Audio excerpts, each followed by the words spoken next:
जरा सर में मारो सेनापति, सर में मारो इसके मारो, अब सर में भरा भरा राक्षस। भागो हालेलुया।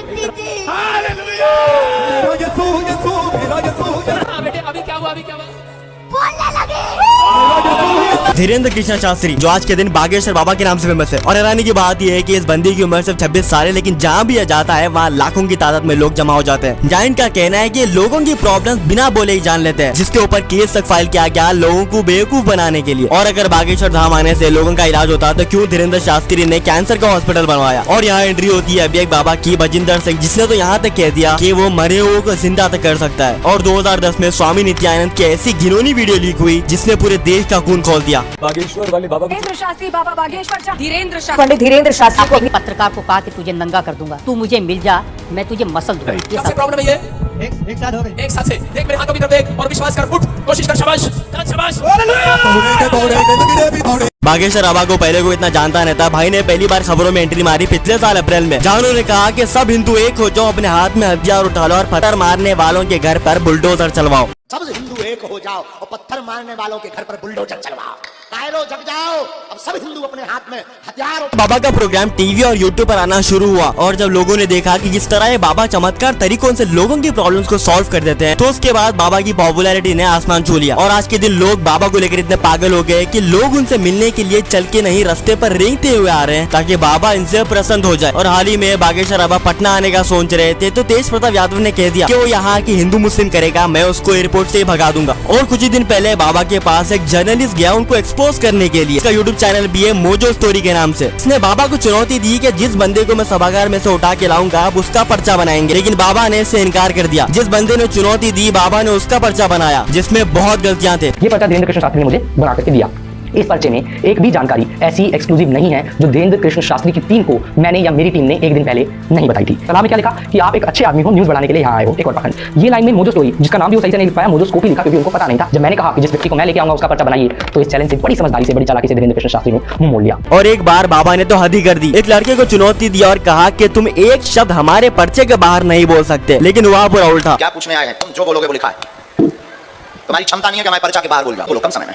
फिलहाल बस मेरी मम्मी खुश रहे, मेरी मम्मी थोड़ी परेशान है घर को लेकर। तो कम नहीं है, बुद्धि ठीक नहीं रहती, बहुत परेशान माताजी रहती, कृपा होगी। आप गलत रास्ते पर वर्तमान में भटक रहे हैं, जिससे दुविधा में पड़े हैं, क्या निर्णय लें, क्या निर्णय लें, उसी के लिए लगातार धाम के पीछे पड़े हुए हैं। निर्णय है हाँ, माँ होगी स्वस्थ, बालाजी करेंगे कृपा, आशीर्वाद। यहाँ एंट्री होती है शाह मानव की, जिन्होंने 200 से ज्यादा बाबों को एक्सपोज किया और उनका भांडा फोड़ दिया। और यही वो टाइम है जहाँ बागेश्वर बाबा नागपुर आता है राम कथा के लिए। शाह मानव ने बाबा को चुनौती दी, कहा कि मैं 10 बंदों को अपने साथ लेके आऊंगा और अगर तुम उनके नाम, उन सबके फादर का नाम, उन सबकी एज और फोन नंबर बता दोगे तो मैं तुम्हें 30 लाख रुपए दूंगा और मैं अपना सर तुम्हारे कदमों में रख दूंगा। लेकिन डेट आने के 2 दिन पहले बागेश्वर बाबा नागपुर से निकल लिए और कहा कि आना है तो रायपुर में आओ, लेकिन शाह मानव इससे राजी नहीं थे और कहा कि बागेश्वर बाबा भगोड़ा है। और अब हम यहाँ ऐसे बंदे की बात करने लग रहे हैं जिसने लोगों को उल्लू बनाने की फील्ड में PhD कर रखी है। ये बंदा बागेश्वर बाबा का ही बाप है। ये बंदा लिटरली मरे हुए को जिंदा तक कर रहा है और हालेलुया कहकर आत्माओं को बाहर निकाल रहा है और यूट्यूब पे आके अपना तेल बेच रहा है, जिसको अगर आप लगा लोगे तो डिप्रेशन तो छोड़ो कैंसर तक ठीक हो जाएगा। और अगर आपने ये तेल अपने पासपोर्ट पे लगा लिया तो भैया आपको वीजा चुटकियों में मिल जाएगा। लेकिन हैरानी की बात यह है कि हजारों की संख्या में लोग इसको फॉलो कर रहे हैं। स्वामी नित्यानंद अभी एक बाबा जिनको लोगों ने भगवान बना दिया था कि जैसे सब कुछ स्वामी नित्यानंद के हाथ में है, लेकिन इस बाबा की असलियत सामने तब आई जब सन टीवी ने 2010 में इसका वीडियो लीक कर दिया। और जैसे ये वीडियो लीक हुआ और जब लोगों ने देखा कि उनके गुरु जिनको वो खुदा समझ रहे थे वो ऐसे काम कर रहे हैं, तो पूरे देश का खून खौल उठा। उसके बाद लोगों की अकल ठिकाने आई और लोगों को समझ में आया कि ये कोई बाबा नहीं, एक फ्रॉड है। अब यहाँ एंट्री होती है ऐसे बाबा की जिनके 5 करोड़ से भी ज्यादा फॉलोअर्स है और उनके भक्तों का मानना है कि उनके पास मरे हुए को जिंदा करने की शक्ति थी, जो हवा से सोना बना सकते थे, जिन्होंने हजारों हार्ट पेशेंट्स को ठीक किया अपने चमत्कार से, सच्चा साईं बाबा। लेकिन उनकी खुद की मौत हार्ट अटैक से हुई, जिनके ऊपर कई सेक्सुअल अब्यूज के इल्जाम थे। और जब ये केसेस सामने आने लगे तो सबको पता चल गया कि ये कोई पहुंचे बाबा नहीं, एक फ्रॉड जादूगर है। आसाराम बाबू अभी एक फ्रॉड बाबा जिनकी नेटवर्थ 10,000 करोड़ से भी ज्यादा थी, जिनको 2010 में लाइफ इम्प्रिजनमेंट की सजा सुनाई गई इसलिए कि उन्होंने एक 16 साल की लड़की के साथ बहुत गलत किया, जिसके बाद ऐसे ऐसे घिनौने राज सामने आए जो किसी ने अपने सपने में भी नहीं सोचा था। और जब भी उनसे इन सब के बारे में पूछा जाता तो वो बात की दिशा को ही पलट कर देते थे। उपाय नहीं है,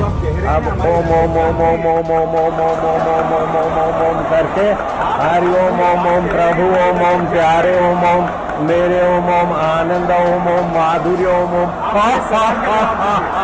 अकमल रजा, एक मुस्लिम चोर बाबा जो अपने आप को वली बताता है, उसके पास एक परेशान औरत गई और कहने लगी कि मेरे हस्बैंड की तबीयत बहुत खराब है, आप उससे ठीक करें। तो इस चोर ने उस औरत और उसकी 14 साल की लड़की के साथ ये हाल किया, जिसकी वजह से इसको जेल में डाल दिया गया हमेशा हमेशा के लिए। इन सब के बाद सबसे बड़ा सवाल उठकर आता है कि आखिर क्यों इतने लाखों करोड़ों लोग बाबों की चक्कर में फंस जाते हैं, क्यों लोग इन बाबों पर आंख बंद करके विश्वास करते हैं। इसका जवाब है चमत्कार। ये बाबा झूठा चमत्कार करके पब्लिक को बेवकूफ बनाते हैं और लोगों को लगने लगता है कि वाह ये बाबा हमारी प्रॉब्लम दूर कर सकते हैं। तो फिर ये सारे लोग इन उम्मीद में रहते हैं कि बाबा हमारी मदद करेंगे, लेकिन असल जिंदगी में ऐसा कुछ नहीं होता। बिग बॉस 16 चल रहा है, बिग बॉस 16 एक शो चल रहा है, मैं पहले भी पार्ट रह चुका हूँ शो का, S of space, anti social, संगीत सम्राट, तो उसके लिए मेरी बात चल रही है बट अभी तक कंफर्म नहीं हुआ है। पर बिग बॉस का क्या होगा? ने तो कहा कि हो जाएगा, लेकिन क्या ये बंदा बिग बॉस 16 में था? नहीं। करण सिंह मैजिक, ये बंदा एक मैजिशियन है। सेम इन बाबों की तरह ये बंदा बता देता है कि लोग क्या बताने वाले हैं, कुछ माइंड रीडिंग्स की तरकीब की वजह से। Now everybody has proof that I can't change what I've written. I'm going to count to 3. I want you to tell everybody to sign the joking notes, and their reaction will tell you if I got it right or not. 1, 2, 3. और इन बाबों का बहुत बड़ा काम है अंधविश्वास फैलाना, जो ऐसा जिंदगी पे बहुत हानिकारक है। जैसे आंध्र प्रदेश में 2 बेटों को मार दिया गया उनके खुद के पेरेंट्स के द्वारा, इसलिए कि किसी बाबा ने उनको कहा कि अगर तुम मेरे बेटों को मार दोगे तो उनका पुनर्जन्म होगा और वो एक अच्छे जगह रहेंगे।